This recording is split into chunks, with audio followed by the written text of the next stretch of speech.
పాపం మరియు కపటం జీవితంలో ఒంటరితనాన్ని మాత్రమే మిగుల్చుతుంది.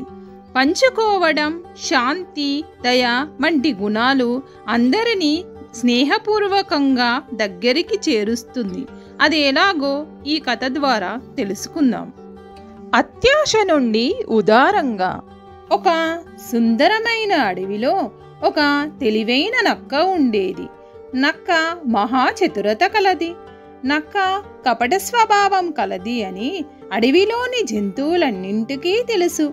ఇతర జంతువులను మోసం చేయటం మరియు వారి ఆహారాన్ని దొంగిలించడం వంటి చెడు పనులు చేసేది నక్క.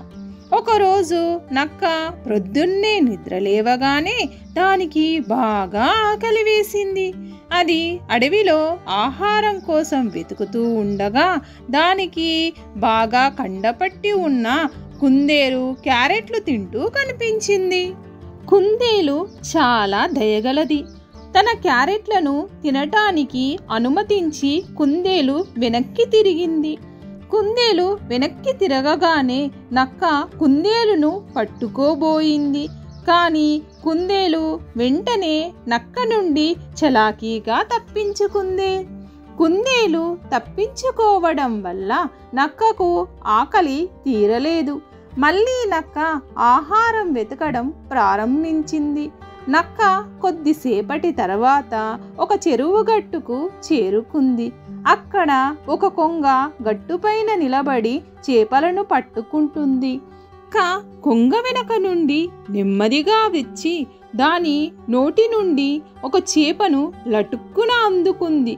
కొంగ వెంటనే "ఏయ్, అది నాది" అని అరిచింది. కానీ అప్పటికే నక్క చేపను తీసుకొని వెంటనే అక్కడి నుండి పారిపోయింది. నక్క ఒక ప్రశాంతమైన ప్రదేశంలో కూర్చొని చేపను తినడం ప్రారంభించింది. కొద్దిసేపటి తర్వాత నక్కకు ఒక బలమైన గర్జన వినబడింది. ఒక ఎలుగుబంటి నక్క ప్రవర్తనను చూసి "నీ ప్రవర్తన సరిగా లేదు" అని దానిని హెచ్చరించింది.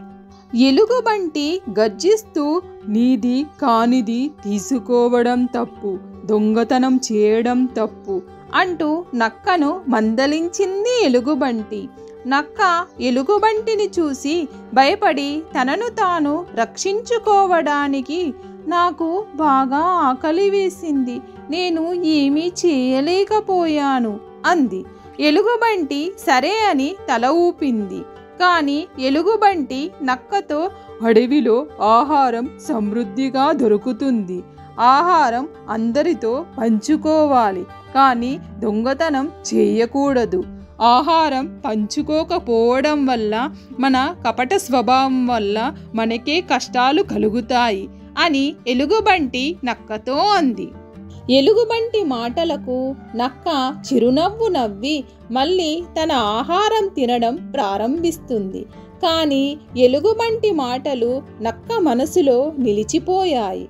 రోజులు గడిచే కొద్దీ నక్క యొక్క పిసినారి స్వభావం గురించి అడవిలోని జంతువులన్నింటికీ తెలిసిపోయింది. అడవిలోని జంతువులన్నీ నక్కకు దూరంగా ఉండడం ప్రారంభించాయి. నక్కకు ఆహారం దొరకక చాలా కష్టంగా మారింది. ఎందుకంటే నక్కతో ఎవ్వరూ ఆహారాన్ని పంచుకోవడం లేదు కాబట్టి. నక్కకు ఆహారం దొరకక పోవటంతో అది చాలా బలహీనంగా మారింది. అది తన ఆకలిని తట్టుకోలేకపోతోంది. నక్క ఒక చెట్టు కింద కూర్చొని ఉండగా ఒక ఉడుత కొన్ని విత్తనాలను సేకరించడం చూసింది.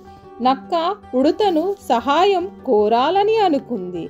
నక్క గొంతు సవరించుకుంటూ ఉడుతతో అన్నది, "దయచేసి నాకు కొన్ని గింజలు ఇచ్చి నా ఆకలిని తీర్చు" అని ఉడుతను వేడుకుంది. ఉడుత నక్కను దయతో చూసింది. "నీవు నీ పద్ధతులను మార్చుకొని ఇతరులతో ఆహారాన్ని పంచుకోవడం ప్రారంభిస్తేనే నేను నీకు కొన్ని గింజలను ఇస్తాను" అని చెప్పింది. ఇక చేసేదేమీ లేక నక్క అంగీకరించింది. ఉడుత కొన్ని గింజలను నక్కకు ఇచ్చింది. నక్క వాటిని ఎంతో కృతజ్ఞతతో తిన్నది. మొదటిసారిగా నక్క ఆ గింజలను తినగానే చాలా సంతోషంగా తృప్తిగా అనిపించింది. నక్క తర్వాత రోజు చాలా ఉత్సాహంగా నిద్రలేచింది. ఆ రోజు నుండి నక్క ఇతర జంతువులతో కలిసిమెలిసి ఉండాలని, వాటితో ఆహారం పంచుకోవాలని నిశ్చయించుకుంది. మొదట నక్క కుందేలు దగ్గరికి పోయింది. నక్క కుందేలుతో అంది, నేను ఈరోజు నీకు ఆహారం సేకరించడంలో సహాయం చేస్తాను అంది. కుందేలు నక్క మాటలు విని ఆశ్చర్యపోయింది. కుందేలు సరే అంది. అదేవిధంగా నక్క కొంగకు చేపలు పట్టడంలో సహాయం చేసింది. ఎలుగుబంటితో ఆహారం పంచుకోవడం ప్రారంభించింది. అడవిలోని జంతువులన్నీ నక్కలో వచ్చిన మార్పును చూసి చాలా సంతోషించాయి మరియు నక్కను నమ్మడం మొదలుపెట్టాయి. ఒకరోజు అడవిలోని జంతువులన్నీ ఒక ఉత్సవాన్ని ఏర్పాటు చేసుకున్నాయి. అందులో ఆహారాన్ని పంచుకోవడం, ఆటలు, పాటలు, నవ్వులు మొదలైన కార్యక్రమాలను నిర్వహించాయి. ఆ ఉత్సవానికి నక్కను అతిథిగా ఆహ్వానించాయి. నక్క ఆ ఉత్సవంలో జంతువులన్నింటితో మాట్లాడుతూ ఈ విధంగా అన్నది, నేను ఒక ముఖ్యమైన పాఠం నేర్చుకున్నాను. పాపం మరియు కపటం జీవితంలో ఒంటరితనాన్ని మాత్రమే మిగుల్చుతుంది. పంచుకోవడం, శాంతి, దయ వంటి గుణాలు అందరినీ స్నేహపూర్వకంగా దగ్గరకు చేరుస్తుంది. నేను ఎప్పుడూ దయగలవాడిగా ఉంటానని వాగ్దానం చేస్తున్నాను అని నక్క జంతువులందరితో ఆ ఉత్సవంలో వాగ్దానం చేసింది. మీకు ఈ కథ నచ్చినట్లయితే లైక్ చేయండి, మీ ఫ్రెండ్స్కి షేర్ చేయండి. మరిన్ని కథల కోసం కథా సమయాన్ని సబ్స్క్రైబ్ చేయండి.